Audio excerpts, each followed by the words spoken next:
আমি রয়েছি। আমি মা থাকতে ভয় কি? একদিন কথা প্রসঙ্গে শ্রী শ্রী মাকে জিজ্ঞাসা করেছিলাম, মা, একজন প্রণাম করলে তোমার খুব কষ্ট হয়। একবার পূজার সময় তোমার এই কথা শুনেছিলাম। মা বললেন, হ্যাঁ বাবা, একজন প্রণাম করলে যেন বলতার হুল ফুটিয়ে দেয়। কাউকে কিচ্ছু বলিনে আমি। এই কথা বলিয়াই সস্নেহ দৃষ্টিতে বলিলেন, তা বাবা, তোমাদের কিছু বলছি না। আমি বললাম, মা, ভয় হয়। তোমার মতো মা পেয়েও কিচ্ছু যেন হলো না মনে হয়। মা বলেন, ভয় কি বাবা? সর্বদার তরে জানবে যে ঠাকুর তোমাদের পেছনে রয়েছে। আমি রয়েছি, আমি মা। আমি থাকতে ভয় কি? ঠাকুর বলে গেছেন, যারা তোমার কাছে আসবে আমি শেষকালে এসে তাদের হাত ধরে নিয়ে যাব। যে যা খুশি করো না কেন, যেভাবে খুশি চলো না কেন, ঠাকুরকে শেষকালে আসতেই হবে তোমাদেরকে নিতে। ঈশ্বর হাত পা ইন্দ্রিয়াদি দিয়েছেন, তারা তো ছুঁড়বেই, তারা তাদের খেলা খেলবেই। মহাসমাধির আগে সারদা দেবীর শেষ উক্তি সম্পর্কে জানিয়েছিলেন স্বামী গম্ভীরানন্দজি।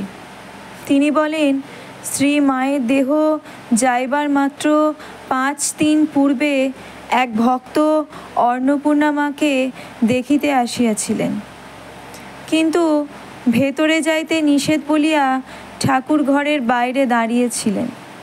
হঠাৎ পাশ ফিরিয়া মা তাহাকে দেখিয়া ইশারা করে ডাকিতে লাগিলেন।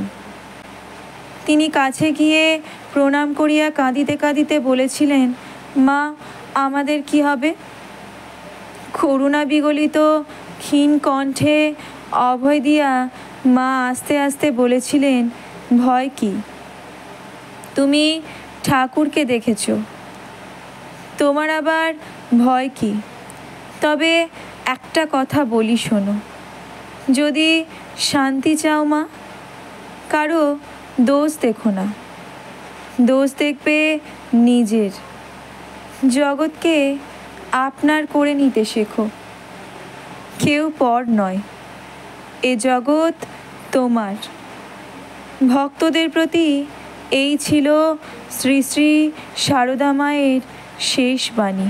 কর্মফল ভুগতেই হবে, তবে ঈশ্বরের নাম জপ করলে যেখানে ফাল সেঁধুত সেখানে ছুঁচ ফুটবে। জপ তপ করলে কর্ম অনেকখানি খণ্ডন হয়। যেমন সুরথ রাজা লক্ষ বলি দিয়ে দেবীর আরাধনা করেছিল বলে লক্ষ পাঁঠায় মিলে তাকে এক কোপে কাটলে তার আর পৃথক লক্ষবার জন্ম নিতে হলো না। দেবীর আরাধনা করেছিল কি না?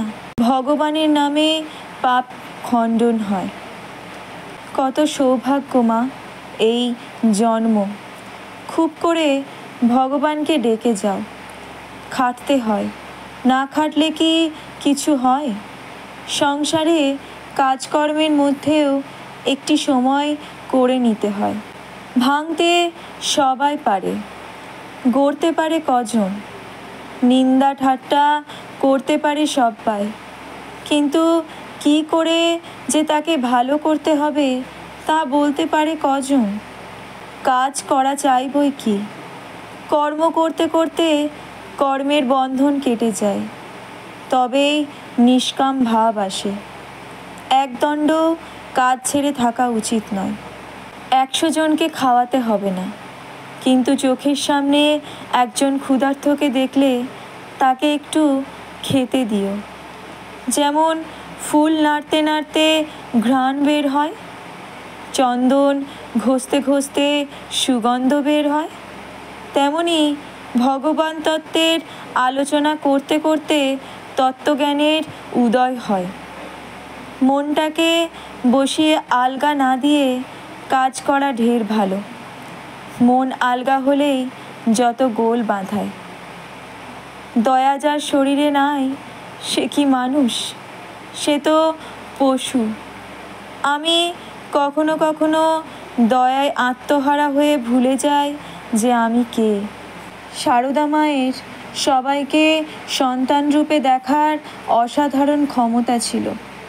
সমাজ যাকে দূরে ঠেলে দিত তাকেও আপন করে কাছে টেনে নিতে পারতেন তিনি। তিনি বলেন, আমি সতেরো মা, অসতেরো মা।